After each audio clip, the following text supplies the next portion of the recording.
it and you think, Ben, you were the final, with questions in English, and then we will follow that with questions in Welsh.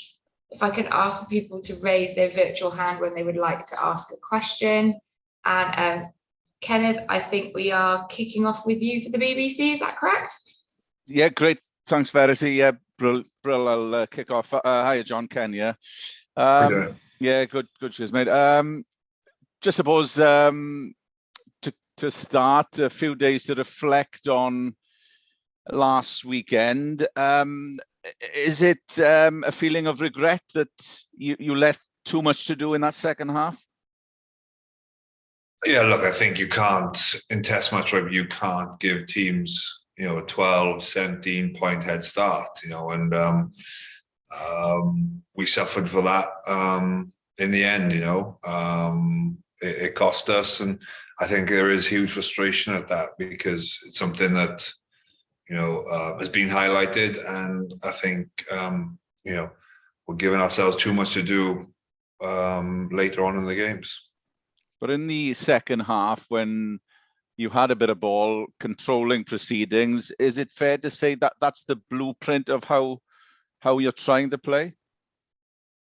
Yeah, look, I think it's we want to play with tempo and speed, and with that you have to be accurate. And I thought periods of our second half when we had control of the ball, it was pretty positive.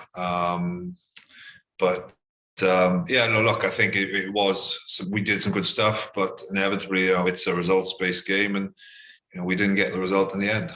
How much consolation do you get from, as you alluded to, how you played in the second half and the fact that it was 3 tries to 1, or is that irrelevant? In my eyes, irrelevant because we didn't get the result. That's the most important thing, But when you break down the game and look at areas that we can improve on it and keep building, I think you can take some positives how we played with the ball in the second half. And we did bar that try they scored. I think they didn't have many chances to score, so that was good from our defense as well. But again, it's all about winning. How do you view France? They're sort of on fire at the moment with their win against Scotland. A lot has been made of their attacking play, but they're huge over the ball, and they capitalised a lot on Scottish mistakes as well. In a way, do you have to be more conservative against France? Do you have to sort of play less rugby? No, I think, like you said, they're big, heavy men, and for us, it's making sure that our speed to break down and not giving them opportunities to get over the ball. I think where you look at it was when there's separation with the carrier, they're very quick to get their hands on the ball, and then because they're such big men, they're hard to move off it then. So, for us, it's making sure that we don't give them the pictures that they want to see. So then you negate the threat before it even happens. Just a final one for me, John. You find yourself in an unfamiliar position. Very rarely have you been on the bench throughout the course of your career. Have you taken on a different role? Do you mentor the two that have started in Owen and Nick in the last 2 games? Oh, look, for me, it's new territory. I would love to be playing more, but for whatever's best for the team, and that's helping the boys prepare for Test match rugby and being on the bench, and it's all about getting results. And as I want to be involved as much as I can, and if at the moment this is my role, and then I'll do it to the best of my abilities. Cheers, John. Cheers. Okay, Beth, coming to you. Hey, John, I hope you're well. Listen, there were elements of the game against England which Wales, were playing stand off the sofa, stand off the seats kind of type of rugby. Is that where you see Pivac taking this team for the next year into the World Cup next year? It's something that we've always wanted to have. I think the ability with the players we have on the ball is important, and there is a lot that goes in to make sure that you can play like that. And I think we had value on those fundamentals in the game on Saturday when we wanted to, but it's making sure that we have that for the full 80 minutes. And I think I definitely see that we want to improve and play at that level and that tempo, because it's enjoyable for us, and we feel that it can help us win games as well. Can you just give us a bit more insight into, it takes a lot to go into for those who maybe, especially me, not rugby their first sport, and just explain it maybe simpler terms for those maybe watching this? Explain what? Sorry, the style of play? Yeah, you said that a lot goes into it. So what exactly would you say are the extras? So, you've got to maintain the ball. You've got to keep the ball for longer periods of time if you're going to play with it more. And, if you don't have correct numbers or accuracy over the ball, cleaning out their threats, you're going to lose the ball. And it's sometimes the stuff that people don't really want to do. But if you value that, then it goes a long way in helping you maintain the ball and keep the ball. So I think it was something that we spoke about. It's the tasks that don't really get applauded. That's what we have to value for everyone else then to flourish. Do you think in previous regimes with Gatland, Sean Edwards was someone that was key to that and Wales's game? Would you put that towards him, and where do you see him with France now as well? Oh, look, Sean's done a great job with France. They've seen that the way they've developed over the last couple of years, and to be one of the best teams in the world. And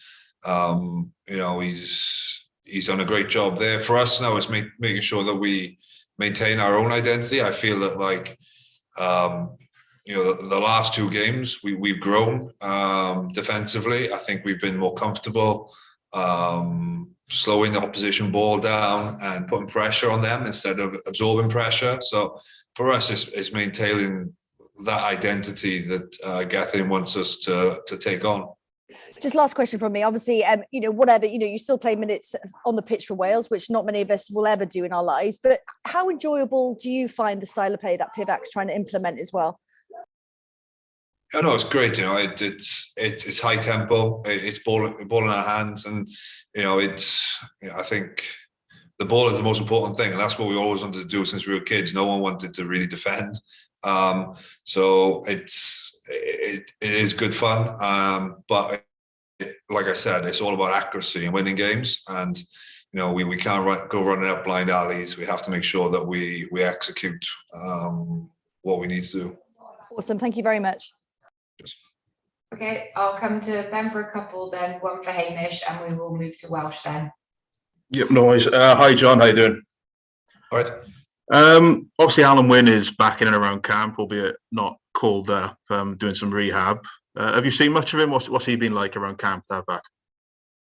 Yeah, I think he's doing a rehab week this week. Obviously, nature of the week this week, we haven't been in much, but I'm sure he's working hard, getting his rehab done, and it is good to see that he's in a place after the injury he's had, and he's worked extremely hard to get where he is at the moment. So you've seen him about a bit, but the